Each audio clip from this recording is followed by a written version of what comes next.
you're probably wondering how Tom got here. Watching a torture scene on this wall of screens you've likely only seen in a sci-fi movie. Unsurprisingly, it all started with Craigslist. One of Gizmodo's video producers found this thing in the classifieds one night. And Tom's offer to review it started out as a joke. A few days later, Tom and one of our editors showed up in Brooklyn to buy this custom-made 8-monitor video rig. We're going to pick up this fucking 8-monitor rig.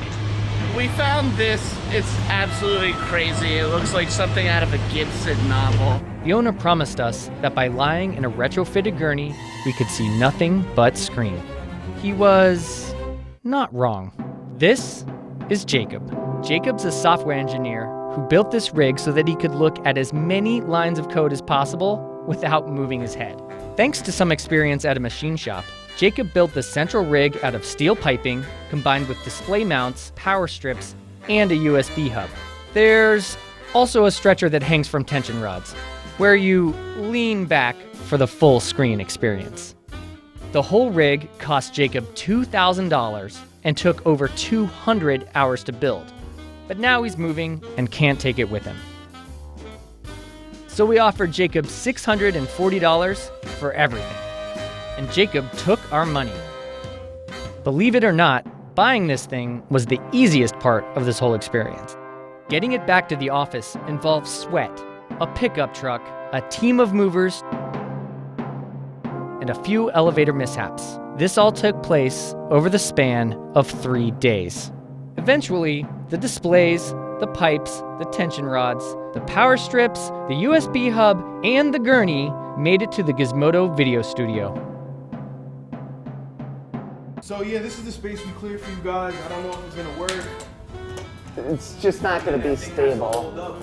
Yeah, and because of the vaulted ceiling, it's just going to fall right over. Everything immediately went haywire. Buying a weird custom-built contraption like this off of Craigslist isn't like buying a couch. Yeah. But you know, the ceiling is what you want. The ceiling works, but I think that this is gonna block off your access to the bathroom. It requires a special sort of space and some basic engineering skills. After some trial and error, we ended up installing the tension rods in a closet. This served as a foundation of sorts for the whole rig. I guess this is where it's gonna go. From there, we started connecting the steel pipes to the display mounts. The rig attaches to tension rods with stainless steel clamps and pivots around a central hub. Okay. Holy fuck. This looks like some contraption from like a Saw movie or some shit. Yeah. The really tricky part involved adjusting all of the monitors so they formed a seamless shell of screens. Behind the screens, a maze of cable awaited us. And miraculously, the USB video adapters worked as soon as Tom plugged them in.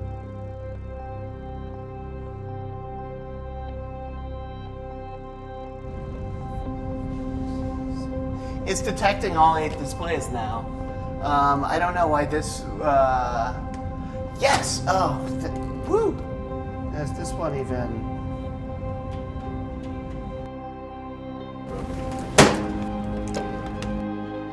Setting up the chair wasn't any easier.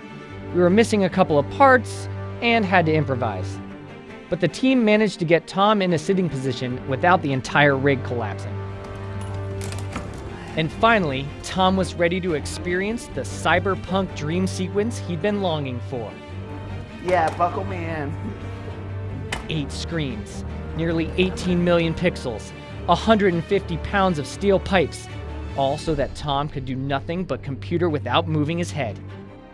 Yeah, but the thing is, when I look at this, like, I actually can't see all of the monitors without moving my head.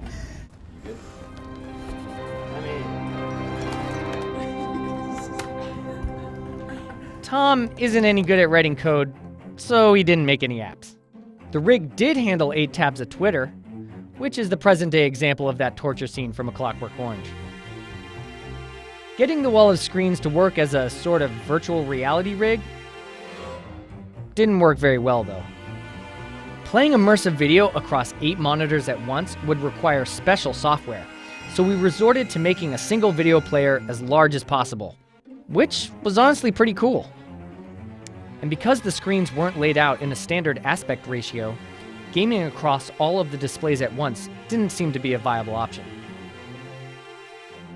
But it's easy to see how the rig could be useful for a developer. You could look at endless apps and lines of code without moving. Tom later said the sheer amount of screen space on the rig was overwhelming. But the more he used it, the more Tom thought he could get used to this futuristic setup. He could learn to love it. When we first saw this thing on Craigslist, none of us were expecting a custom-built battle station like this. Finally made it out alive.